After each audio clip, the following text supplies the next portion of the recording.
Hey everybody, Zian over here from Nintendo Life, and today we're here to share with you our review of Live Alive on the Nintendo Switch. Now, this review was originally written by Alana Hagues for NintendoLife.com, but was reworked into this video by me.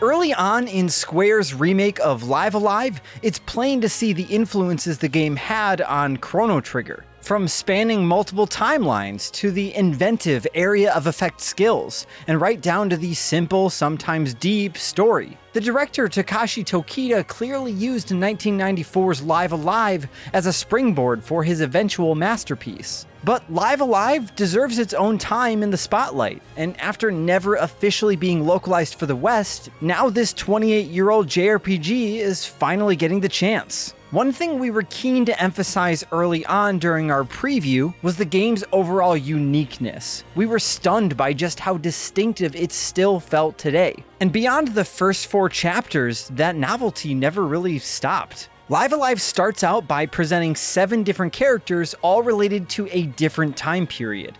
You can select any one of the 7 to start your journey, and each character has a self-contained story that you can save and exit out of whenever you want. You don't need to play any of these in any particular order. They're all very different, and there's only one little thing that sort of connects them later on. We've talked about a handful of these different scenarios in our preview, like the Distant Future Outer Space chapter, where combat is pretty much non-existent. But there are other nuances too, like the present day, where you play as an up-and-coming fighter who challenges 6 different combatants in a Street Fighter-style RPG tournament. It's sort of like you're given 7 delicious slices of cake, and while they are all still just cake, they all taste completely different. Many of the chapters have some obvious influences, such as Alien and 2001: A Space Odyssey in the Distant Future, or Chinese poetry in Imperial China, which is all tied together beautifully by the game's HD 2D visuals. This is a remake done in the same vein as Octopath Traveler, Triangle Strategy, and a template that the Dragon Quest III HD 2D remake is following. This nostalgia-inducing visual style is both faithful to the original Super Famicom game and also stunningly detailed, and might just be the best-looking HD 2D game yet. Not a pixel is out of place, as every single environment is utterly gorgeous with character models that look distinctive and sharp, and features colorful pixel environments that blend seamlessly with the 3D aspects. Rocks on cliffs, computer units, forests of bamboo, and more all meld together perfectly as jagged grass sways in the wind, or a warm flame flickers with sunset orange digital dots. Even the crystal clear water looks flawless as you sneak your way through Edo, Japan, underwater with your cute little pixel snorkel poking out overhead. And on an OLED, it's a real feast for the eyes. And on top of this, Yoko Shimomura's stunning score, which was rearranged for this remake, also really propels the feel of each timeline into the stratosphere. These rearrangements do the original justice and more, from an intense battle that will rock through the ages to a quiet walk along a Chinese mountain. The use of traditional instruments helps emphasize the feel and mood of each time period perfectly. Now, the remake also attempts to make the game's accents match up to the era and location where appropriate, with mixed results. Most of the chapters that are clearly set in a particular location, like the Wild West and Imperial China, nail the respective accents with some nice immersive voice acting. But par for the course with HD 2D voice acting, plenty of it feels out of place. There's a lot of stiff delivery and mismatched lines that can take you out of the action. It's better than Octopath Traveler and Triangle Strategy, but still jarring. But Live Alive's biggest strength is in its structure, where it plays around with traditional RPG conventions and blends this with unusual themes and settings perfectly. As a result of its chapter-based structure, these all feel like bite-sized adventures that take between 30 minutes to 3 hours to complete. While it may feel like you're trying to hit every ride imaginable at Disneyland as you breeze through the timelines, and the characters don't all get a ton of development, we felt like we were flicking through an adventure book, peeking through the pages and stopping when something interested us, then going back to each chapter until we'd finished it off. And one thing we learned about Live Alive is that it loves a surprise, and for those that see each chapter through to the end, you'll be rewarded with more to stick around for. Now, in this video version of our review, we're not going to touch on any of those elements, as we think it'd be best to keep those visuals away from you. But just know this is where fans will get their narrative fix. It's nothing too deep or complex, but the story manages to convey some somber, reflective themes that feel very mature even today. But make no mistake, despite a brand new coat of paint, Live Alive still contains the bones of a 1990s JRPG. This means there are times where things can get very vague. Edo Japan, while having one of the most interesting gimmicks, can also be one of the most difficult chapters because of it. Oboromaru can kill as many inhabitants of the castle as he chooses, or he can use his unique ability to hide and sneak. And depending on who you leave alive, you can get different rewards. Letting all 100 survive is particularly challenging, and we struggled to make it through without dying multiple times. Luckily, Live Alive is mostly linear for a chunk of its playthrough, and the game auto-saves after you reach each new area. The last chapter is perhaps the most guilty of being vague. Without a guide, these can be a real pain, with lots of back and forth required, particularly if you miss a key item or don't know where to find a character. And while there is a handy radar, which was added for the remake, that guides you in which direction to go, it's certainly not a map, and I personally turned it off because I thought it broke the immersion, and it was distracting. But still, we loved it for the challenge and the triumphant feeling it instills in you. Don't go in expecting a lot of interaction, but do expect some surprises. Now, these gimmicks don't always lead to frustration, and almost every time, creativity wins out every time. The near future, for example, lets you use Akira's telepathy to read the minds of NPCs, which adds some fun flavor text to the world and characters. And in the Wild West, setting up traps in a time limit while amping up the pressure captures the quiet restlessness of a Western perfectly. We couldn't help but be swept up in their charm, as each one fitted its respective timeline better than we hoped. The icing that holds this cake together, though, is the combat. As mentioned in our preview, not every single chapter relies on combat, but when it's there, it's fun, after you've got it figured out.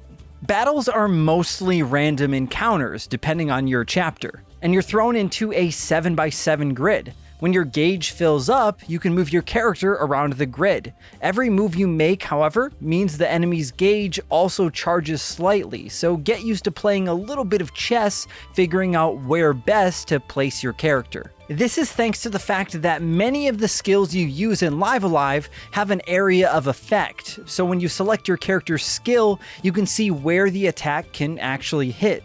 Sometimes you'll be able to attack an enemy if it's on one of the squares surrounding you. Other times you can hit them from a distant diagonal with a shot. And some skills can disrupt enemy attacks, push them back a square or two, and even lay down dangerous poison or elemental traps that cover a small portion of the area. At first, it can feel like there's a lot to wrap your head around, but there are a lot of little conveniences, old and new, that really help make the combat fun and engaging, but also not too easy. Firstly, there's no MP, so you don't need to worry about managing an extra resource. Instead, spells take varying lengths of time to charge up, depending on how strong they are. The game's structure also eases you in to give you enough time to see what each character is good at and get used to their playstyle. You can also see what each enemy is strong and weak against. Every single skill has an attribute, whether it's a strike, a kick, or fire elemental, and using these strengths along with positioning yourself is key to victory. We really enjoyed how you could often change the tide of battle by simply moving a character out of the enemy's line of sight, and how laying down traps often clinched victory for us. Even when the final moments ramped up the difficulty and we sometimes bashed our heads against the wall as we had the wrong setup, we pushed through triumphantly. It's just a shame that all of the endgame encounters are random encounters. Live Alive has been well worth the long wait. This remake reintroduces an influential, unique JRPG to the wider world with assurance, with a wealth of different gameplay styles, music, and visuals that somehow hang together beautifully. Despite looking like Octopath Traveler and perfecting the HD 2D visual style, you do well to remember that this is still a Super Famicom RPG, with many of the frustrations that come with 90s RPGs still intact in this remake. Still though, we admire that Square Enix decided not to change too much with this remake, instead delivering an authentic and faithful update to the game that the majority of players outside of Japan missed nearly 3 decades ago. This is a piece of gaming history we have loved getting to experience for the first time. We here at Nintendo Life give Live Alive on the Nintendo Switch an 8 out of 10. Now, I personally have spent a real chunk of time with this game and have been loving it as well. And there are a few things that I wanted to mention. Now, I pretty much agree with all of the things that Alana brought up in her review here. But one of my favorite aspects of the game really is the pick up and play nature of it all. RPGs so often, if you make it 10, 20, 30 hours in and you put it down for a while, good luck getting back into it because there's so much to remember. You have no idea oftentimes what direction you're going in, there's this random mage in your party. Where did they come from? What did these weapons do? What does this character even do? But with Live Alive, you don't really have to worry about any of that since all of the characters' stories are done in just a few hours and they're self-contained. If you're the kind of person who only has a few hours a week for a game and can't dive into a massive RPG like the Xenoblade series or Persona or something like that, and you love RPGs, this could be an incredible game for you. But even so, I don't think the game is designed just solely for those people either. But that individual aspect of this RPG alone, I really appreciated. For about a week there, it felt like every night I had an hour or two to myself after dinner, after I was done hanging out with my partner, and I could go play a full chapter of Live Alive, and I would go to bed feeling satisfied, like I actually got somewhere in a game. Where if I was playing a 100-hour RPG, you did nothing. And even though I've really loved spending time with Live Alive, I can fully admit it's very fair to say that not everyone is going to enjoy this game. Like, if you can't stand a bit of SNES era jank, then this game may not be for you, but go give the demo a shot. We've covered the demo already extensively on the channel here before.